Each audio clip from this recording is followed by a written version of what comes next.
Someone asked us about how the American Abenaki curriculum aligns with the IRIS format that was developed by the Act One committee. So how does it align with the new ethnic studies framework? First, I have to say that the framework has not yet been approved. I have a picture of the framework here over on the side. This is what the cover looks like. You can find it online, I think through the State of Vermont website.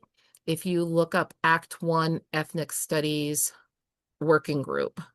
In any case, I put together a little table here to show some simple ideas. So the framework basically takes the idea of the iris, this purple flower over here on the cover. And a lot of Indigenous people think of it as a symbol of both healing and wisdom. And so we use the IRIS of iris as an acronym for the different sections or framework of the iris framework. So the first column is identity.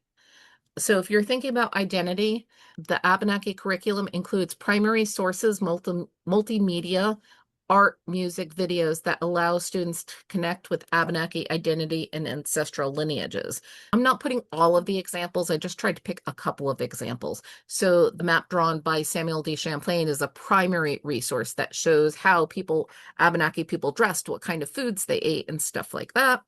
Then Aunt Sarah, Woman of the Dawnland, who we just looked at just a moment ago, that's her biography written by one of her descendants. And then if you look at the study guide celebrating Abenaki culture, it's about all different ways people express Abenaki identity through their clothing. Then if we look at the second column over here, resisting racism. In our curriculum, it's addressed by talking about complicated history and providing tools to decolonize historical narratives by using vetted and first person resources. And one of the things I should say about first person is we often get asked if Abenaki people count as a primary resource. Yes, they do. So when we're thinking about primary resources, we're not just thinking about 400 or 500 years ago when somebody who knew nothing about the Abenaki observed people and wrote it down. We're talking about living people who know their history and their culture. And some of the examples are the article I showed you earlier, acknowledging the complexity of history and identity, Living in Two Worlds, which is a video, and the Olnabuck Wearing Our Heritage study guide, which is reading materials and worksheets that with reflective questions. And then for the interconnectedness, focuses on cultural wealth through resources on foodways, riparian zone, and natural resources, showing the richness of American Abenaki communities' rich intellectual traditions. One example is there's a card game in there that lets students explore natural resources and cultural practices, and then social responsibility, taking informed action, the last activity in the curriculum, when students demonstrate how they can apply what they're learning into current events and issues in their communities.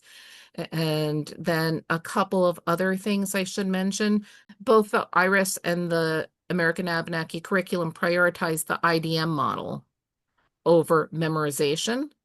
So basically, the American Abenaki curriculum is a turnkey solution for any teachers that would like to include this framework or ethnic studies in their classroom. Visit the American Abenaki curriculum website at abenakieducationvt.org.